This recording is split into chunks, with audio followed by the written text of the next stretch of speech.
नमस्कार। 24 की खबर देखना आप शुरू कर चुके हैं। मैं आपके साथ कमल कौशिक। 24 की खबर दिखाना इसलिए जरूरी हो जाता है क्योंकि 2024 से पहले 2023 में बहुत से बयान ऐसे सामने आ रहे हैं, ऐसी घटनाएं हो रही है राजनीतिक तौर पर जो कि चर्चा का विषय बनी हुई है। 2024 में सत्ता में आने के लिए हर दल पूरी कोशिश कर रहा है, लेकिन एनडीए और इंडिया इन दोनों के बीच टक्कर लग रही है। समीकरण बहुत बड़े बनते जा रहे हैं, इसलिए शुरुआत उन्हीं समीकरण को लेकर हम करने जा रहे हैं आपके सामने। कर्नाटक के पूर्व मुख्यमंत्री और जेडीएस के नेता एचडी कुमारस्वामी ने दिल्ली में केंद्रीय गृह मंत्री अमित शाह से मुलाकात क्या की। ये चर्चा का विषय बन गया कि अब होने क्या वाला है। जाहिर तौर पर तस्वीर सबके सामने है। जेडीएस ने औपचारिक रूप से एनडीए का दामन थाम लिया है, राष्ट्रीय जनतांत्रिक गठबंधन से गठबंधन कर लिया है और इसमें शामिल हो गए हैं।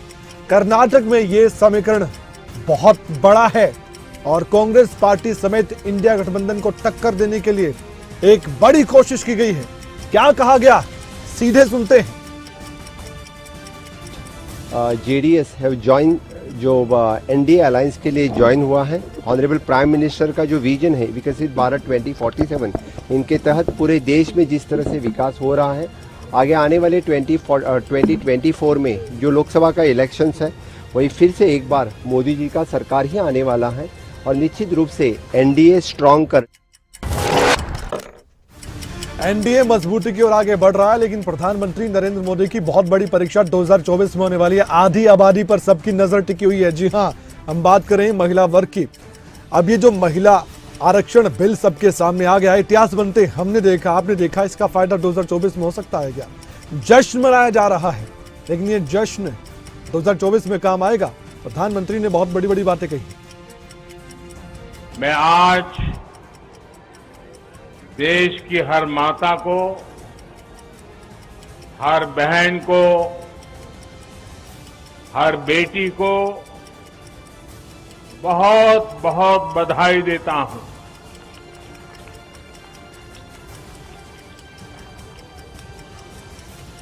कल और परसों 20 और 21 सितंबर को हम सबने एक नया इतिहास।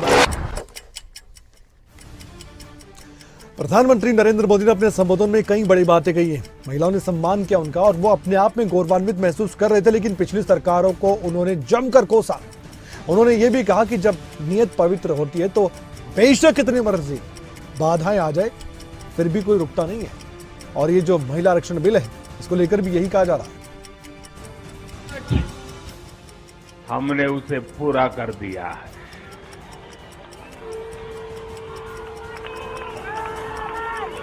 महिला आरक्षण सुनिश्चित कराने वाले इस कानून की राह में तरह तरह की बाधाएं थी, दशकों पुराने अड़ंगे थे, लेकिन जब नीयत पवित्र होती है, प्रयासों में पारदर्शिता होती है, तो परेशानियों को पार करके भी। लेकिन 2024 के लिए विपक्ष के कुछ सवाल हैं, क्योंकि ये जो मुद्दा है वो 2024 में जाहिर तौर पर उठेगा। इसलिए राहुल गांधी ने 2023 में सवाल दाग दिए जो कि 2024 तक पूछे जाएंगे। उनका कहना था कि कंडीशन आपने क्यों लगाई? 2 कंडीशन लगा दी। 2 शर्तें क्या हैं? परिसीमन, दूसरा जनगणना। इसके लिए समय बहुत लगेगा, हो सकता है 2026 से भी ज्यादा समय लग जाए। ये सवाल पूछा राहुल गांधी ने। सच्चाई ये है कि महिला आरक्षण को आज किया जा सकता है। 33% आज जो सीट्स हैं लोकसभा में, विधानसभा में, वो महिलाओं को दी जा सकती है। कोई कॉम्प्लिकेटेड मामला नहीं है, मगर सरकार वो नहीं करना चाहती है। सरकार ने ये देश के सामने रख दिया है, मगर रियलिटी ये है कि ये इंप्लीमेंट आज से 10 साल बाद होगा।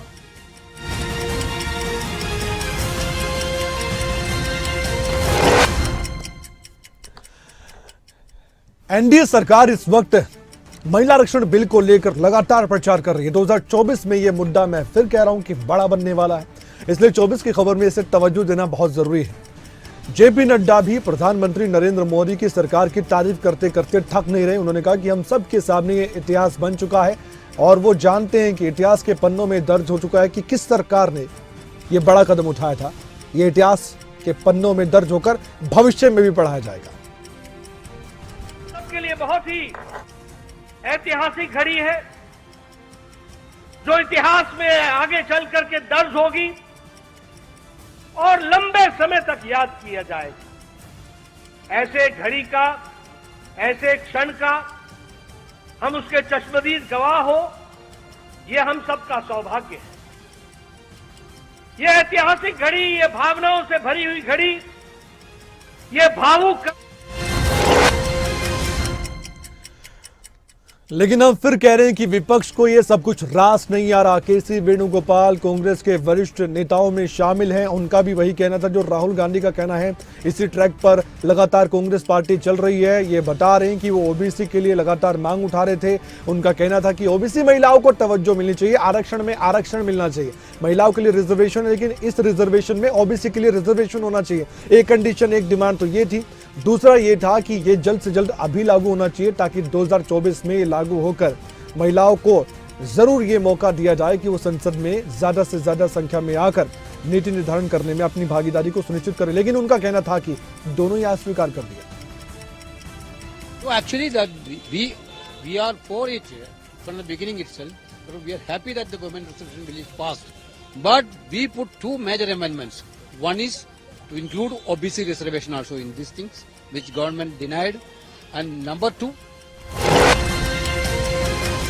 नंबर 2 हमने बताया था आपको कि नंबर 2 ये है कि किसी भी तरह से अभी लागू होना चाहिए, लेकिन सरकार कह रही कि परिसीमन और जनगणना के बाद ये सब कुछ होगा। कांग्रेस के सांसद दीपेंद्र हुड्डा ने भी यही कहा कि हमें लग रहा था कि ये बिल अभी लागू हो जाएगा और मायने तब खास होते जब ये बिल अभी लागू कर भी देती है सरकार, लेकिन ऐसा नहीं हुआ। अब कब होगा कि दीपेंद्र हुड्डा भी नहीं जानते, इसलिए उनकी ओर से साफ तौर पर वही बातें दोहराई गई जो कांग्रेस पार्टी की नेता कह रहे हैं। अब ऐसा लग रहा है कि विपक्ष अपनी रणनीति के मुताबिक आगे बढ़ रहा है और इंडिया गठबंधन ये बातें पहुंचाने की कोशिश कर रहा है कि बिल तो लागू करने की बात कर रहे हैं, लेकिन नियत में खोट है। सुनिए।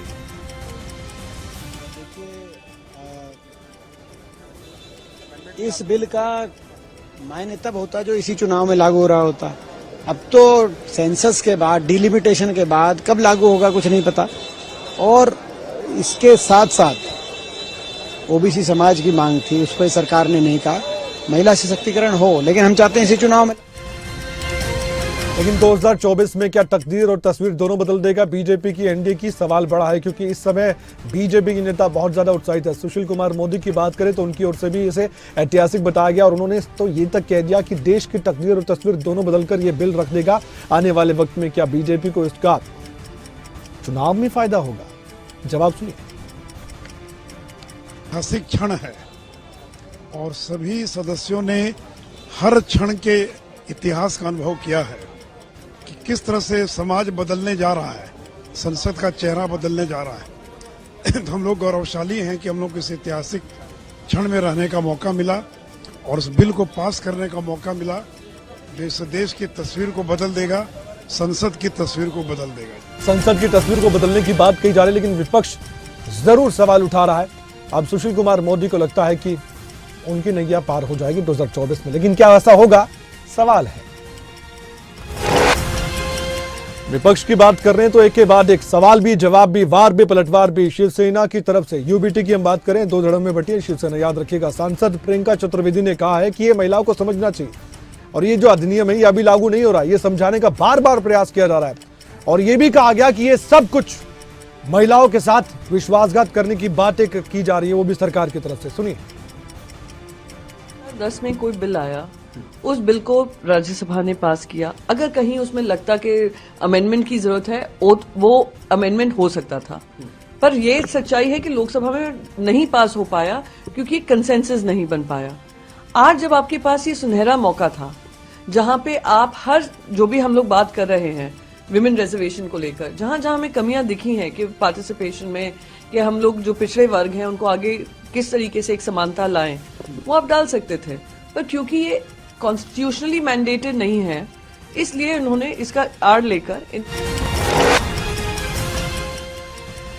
अब विपक्ष के सवालों पर सत्ता पक्ष की तरफ से जवाब दिया जा रहा है। हम बात करें हरियाणा के कैबिनेट मंत्री बनवारी लाल की, जो कि इस पर बोलते बोलते बहुत ज्यादा खुशी का इजहार कर रहे थे, लेकिन साथ ही पत्रकारों ने उनसे सवाल भी पूछा कि बताइए साहब, विपक्ष क्यों सवाल उठा रहा है, कह रहा है कि अभी लागू कर दो, अभी लागू कर दो। ऐसे में सत्ता पक्ष के नेता ये कह रहे हैं कि किसी भी कानून को लागू करने में थोड़ा समय लगता है, एक प्रक्रिया होती है, एक प्रोसेस होता है और उसमें समय लगना लाजमी है। ये तो उन नेताओं को भी मालूम है जिन्होंने सवाल उठाए हैं। तो इस पर कैबिनेट मंत्री बनवारी लाल को आप सुन लीजिए। एक अच्छी नारी सशक्तिकरण और नारी सम्मान की तरफ एक कदम है और मैं देश की सरकार को और खासकर देश के प्रधानमंत्री नरेंद्र भाई मोदी जी को बहुत बहुत बधाई देता हूं कि उन्होंने जो हमारी महिलाओं को जो इतना बड़ा सम्मान दिया है। अभी कानून पास हुआ है, अब एक्ट बनेगा, उसके क्लोज वगैरह जो भी हैं उन पर कानूनी राय भी ली जाएगी, तो कानून बनने में समय लगता है।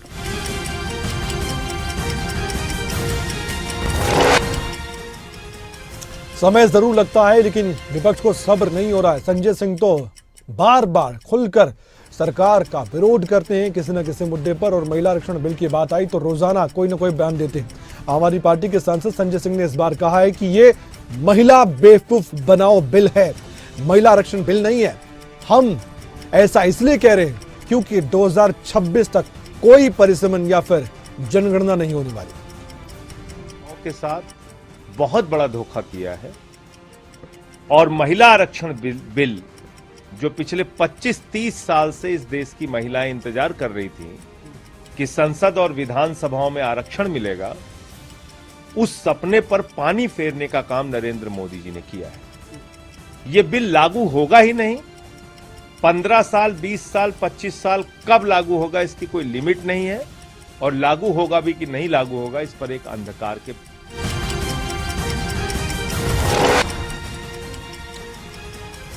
हरियाणा के लोगों को लगातार कई सौगातें देने वाले हरियाणा के मुख्यमंत्री मनोहर लाल दिल्ली के दौरे पर जाते हैं तो कोई ना कोई सौगात लेकर आते हैं। इस बार कोशिश बहुत बड़ी है। दक्षिण हरियाणा के लिए पानी का मुद्दा बहुत बड़ा मुद्दा है। इस बात को जानते हुए दिल्ली में हरियाणा के मुख्यमंत्री मनोहर लाल ने केंद्रीय मंत्री गजेंद्र शेखावत से मुलाकात की और दक्षिण हरियाणा के बारे में बहुत गहनता से सोचा गया है। एक प्लान किया गया है, अगर वो कामयाब होता है तो दक्षिण हरियाणा के लिए बहुत सुखद खबर आने वाले समय में आ सकती है। केंद्रीय मंत्री गजेंद्र शेखावत ने जानकारी दी कि यमुना के पानी को रोकने के लिए रेणुका किशाऊ प्रोजेक्ट पर काम किया जा रहा है। यमुना पर बैराज बनाकर आने वाले वक्त में हो सकता है कि साउथ हरियाणा को पानी दिया जाए। अब ये प्लान है, इस पर अध्ययन लगातार किया जा रहा है। बैराज बना करके किस तरह से साउथ हरियाणा को पानी दिया जा सकता है, इसको लेकर के एक अभी कॉन्सेप्चुअल प्लान पर हरियाणा सरकार और भारत सरकार दोनों अध्ययन कर रही है। उसके कुछ तकनीकी विषयों पर चर्चा करने के लिए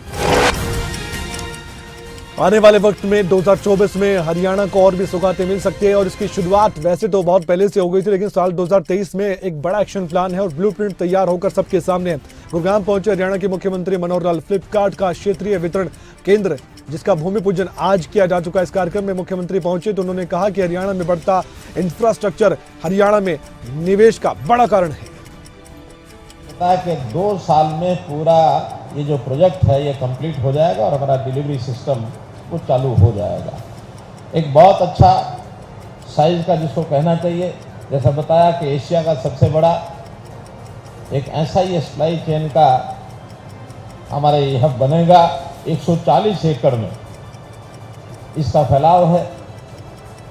जैसा बताया कि 10,000 लोगों को रोजगार भी मिलेगा और एक अनुमान से हर महीने 50 करोड़ लोगों को, यानी ग्राहकों को यहाँ की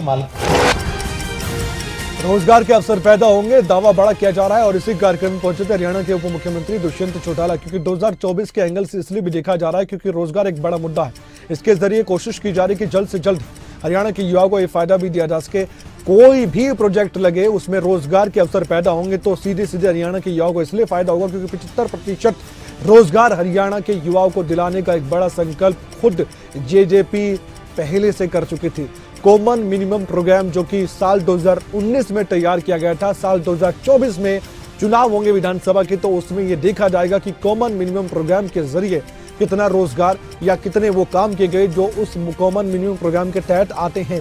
इसलिए यहाँ पर भी जिस प्रोजेक्ट का भूमि पूजन किया गया है, आने वाले वक्त में सीधे सीधे हरियाणा की युवाओं को फायदा दिलवाने का भरपूर प्रयास हरियाणा के उप मुख्यमंत्री दुष्यंत चौटाला भी करने वाले। और सीधे तौर पर हरियाणा के मुख्यमंत्री कह चुके हैं कि जो प्रोजेक्ट आ रहे हैं, निवेश हो रहा है, इसका कारण यह है कि यहाँ पर बेहतर इंफ्रास्ट्रक्चर है।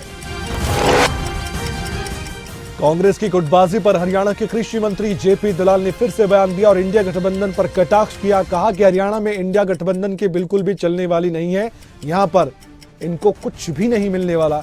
ये बातें कृषि मंत्री जेपी दलाल ने कही है, सुनिए। वो इंडिया गठबंधन का सहारा लेकर के अब इसमें आम आदमी पार्टी भी घुसना चाहता है, इसमें इन लोग भी घुसना चाहती हैं और इन लोगों का मकसद एक ही है कि किसी तरह से कुर्सी पे कब्जा करें। जनता की सेवा का इनका भाव नहीं है, ये कुछ नहीं बता रहे कि जनता, किसानों के लिए क्या करेंगे, गरीब के लिए क्या करेंगे, आम शहरी के लिए क्या करेंगे। एक ही चीज़ कहते हैं कि हमें मोदी जी को रोकना है, लेकिन मोदी जी को लाने वाली भारत का मतदाता है, भारत की जनता है और इनके रोकने से मोदी जी रुकने वाले नहीं हैं। भारत की जनता का समर्थन मोदी जी के साथ है और ये गठबंधन टोटल तरह से हरियाणा के अंदर फ्लॉप हो जाएगा, फेल हो जाएगा और ये आपस में यूं ही लड़ते। 2024 में राहुल गांधी वो चेहरा है जो कांग्रेस पार्टी के लिए बड़ा उम्मीदों वाला चेहरा है।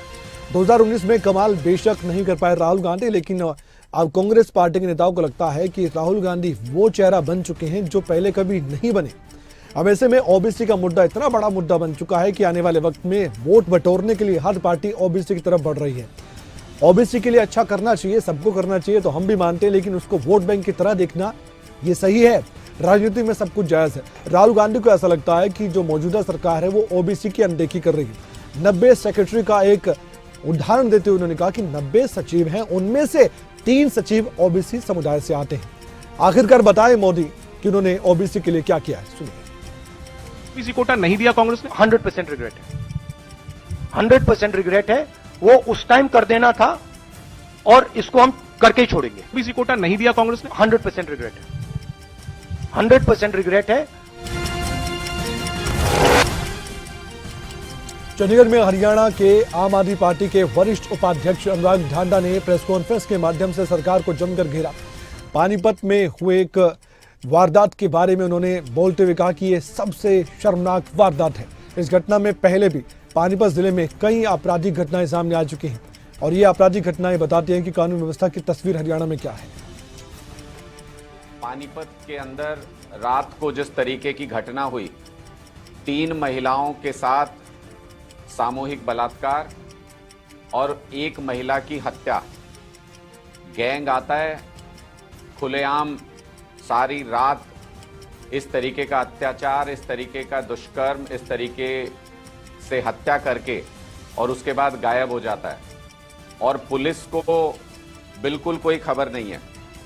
जब हम इस तरीके की घटनाओं को देखते हैं तो एक बार के लिए लगता है कि कितना गंभीर विषय है। प्रधानमंत्री नरेंद्र मोदी आने वाले वक्त में चुनावी राज्यों का दौरा करने वाले हैं। 25 सितंबर की बात करें तो मध्य प्रदेश और फिर राजस्थान के भी दौरे पर रहने वाले हैं। प्रधानमंत्री नरेंद्र मोदी बड़ी जनसभाओं को संबोधित करेंगे और एनडीए की तरफ लोगों को आकर्षित करने का काम करेंगे। पीएम मोदी अपनी जन उपलब्धियों को भी गिनवाने वाले हैं। आने वाले वक्त में ये भी बताने वाले हैं कि उनकी सरकार ने पिछले काफी समय में क्या काम किए हैं। भोपाल और जयपुर में बताया जा रहा है कि उनकी जनसभाएं होने वाली हैं, उन जनसभाओं को संबोधित करेंगे। दोनों ही राज्यों में अपना प्रभाव डालने की भी कोशिश करेंगे। प्रधानमंत्री नरेंद्र मोदी जाने जाते हैं अपनी वाणी के लिए, किस तरह से लोगों को प्रभावित करते हैं, उन पर असर डालते हैं, ये किसी से छिपा नहीं है। इन दोनों ही राज्यों में विधानसभा के चुनाव होने हैं। 2024 के लिहाज से आम चुनाव से पहले ये बड़ी परीक्षा है खुद प्रधानमंत्री नरेंद्र मोदी की। उनके चेहरे को लेकर ही बीजेपी आगे बढ़ रही है और एनडीए का बड़ा कुनबा है। ऐसे उस कुनबे को फायदा दिलवाने के लिए भी सभी के सभी नरेंद्र मोदी पर ही नजर गड़ाए हुए हैं। अब यहाँ पर जब 2 चुनावी राज्यों में प्रधानमंत्री आएंगे तो यहाँ से क्या बड़ी बातें कहते हैं, किन मुद्दों को उठाते हैं, इस पर नजर पूरे देश की बनी है।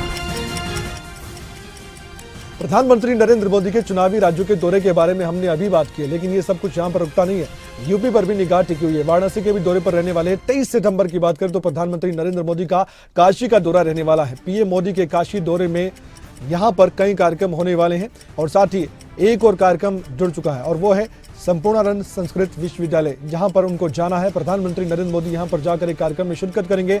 अटल आवासीय विद्यालय का भी लोकार्पण प्रधानमंत्री नरेंद्र मोदी करने वाले हैं।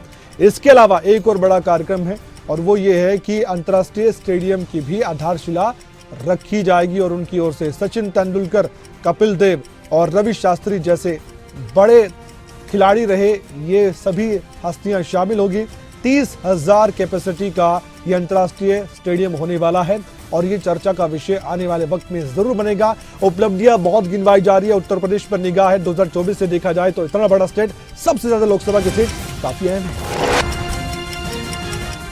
अयोध्या के घाटमपुर गांव की बात करें तो इसके समेत 8 गांव के लोगों ने लोकसभा चुनाव में वोट न डालने का निर्णय लिया है, यानी कि लोकसभा चुनाव का बहिष्कार करने का फैसला किया है। ये एक एग्जाम्पल है उन नेताओं के लिए जो वायदे करते हैं, दावे करते हैं, धरातल पर क्या होता है ये जनता बता सकती है। उन्हीं के मुताबिक हम इस खबर को आप तक पहुंचा रहे हैं। 2024 के लिहाज से ये खबर इतनी जरूरी रहती है क्योंकि कुछ मुद्दे ऐसे हैं जो जनता अपनी जुबानी बताती है।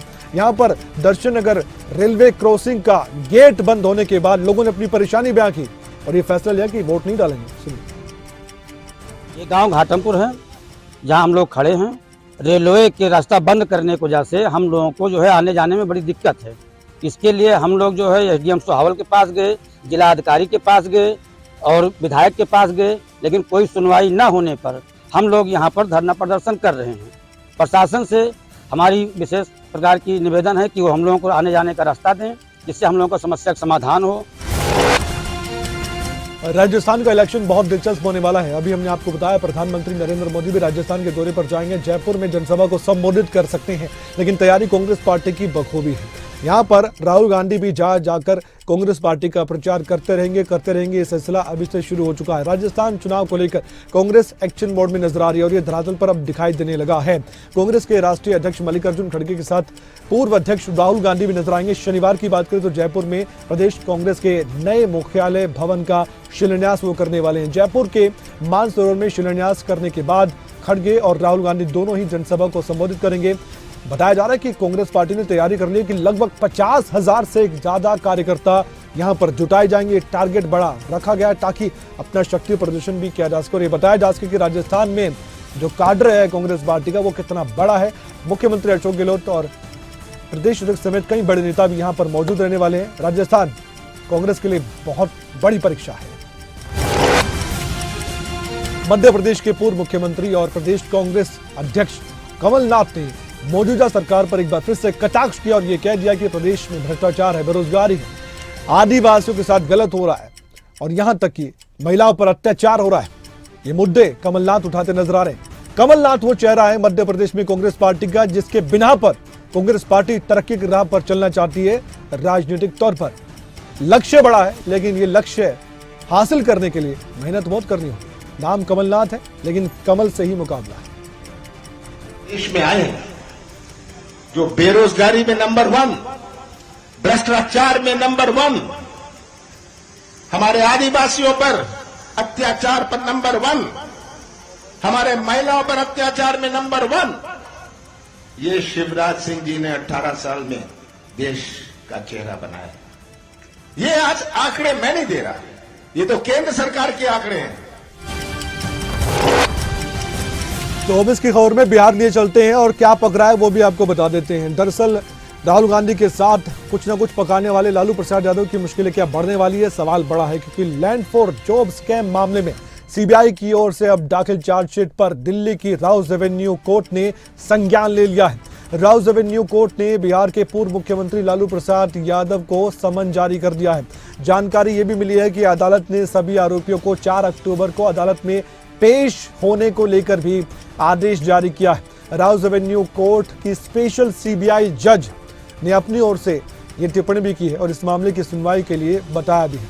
इस मामले में अब जज की ओर से आगे सुनवाई की जाएगी और साथ ही आपको बता दें कि आरजेडी और जेडीयू की सरकार बिहार में जिस तरह से चल रही है, सक्सेस दोनों पार्टियां मानती, लेकिन 24 की खबर में बताना जरूरी है कि 2024 की डगर मुश्किल है। एनडीए बहुत बड़ी टक्कर दे रही है, इंडिया गठबंधन की छतरी के तले सब कुछ कर रहे हैं, लेकिन कामयाब होंगे ये तो आने वाला वक्त बताएगा। लालू प्रसाद यादव को समन क्या मिला, उसके बाद तो प्रतिक्रियाओं का दौर शुरू हो गया है और आरजेडी क्या सोचती है। आरजेडी के सांसद मनोज झा ने ही ये कह दिया है कि मैं समझता हूं कि पीएम मोदी और गृह मंत्री अमित शाह ने ये फैसला कर लिया है कि किसी भी तरह से विपक्ष के नेताओं पर वार करना है और बंद केस को कैसे खुलवाना है। ये भी इन्होंने सोच लिया है, क्योंकि अब इनके जहन में 2024 का चुनाव है। फॉर जॉब, सीबीआई, ईडी वगैरह मत कहिए। मैं समझता हूं सीधे तौर पर ये मोदी जी और अमित शाह जी, इन दोनों ने यह फैसला किया है कि किसी भी विपक्ष के नेता को बंद केस को खुलवाने तक की नौबत आ पड़े तब भी करवाना है। वैसे केसेस में जिसमें क्लोजर हो चुका था उसको खुलवाया जाए। क्यों? क्योंकि जहन में बहुत चिंता है 24 की। एक इंडिया ब्लॉक बना है, जुड़ेगा भारत, जीतेगा इंडिया। तो किसको पकड़ना होगा? जो पावरफुल आवाज है। कौन है? तो लालू जी। ताकतवर कौन है तो जनता बताएगी, और आप सब कुछ देख ही पा रहे हैं कौन क्या कर रहा है, कैसे कर रहा है, कौन कामयाब हो रहा है, कैसे आगे बढ़ रहा है, कौन क्या कह रहा है। ध्यान से सुनिए, समझिए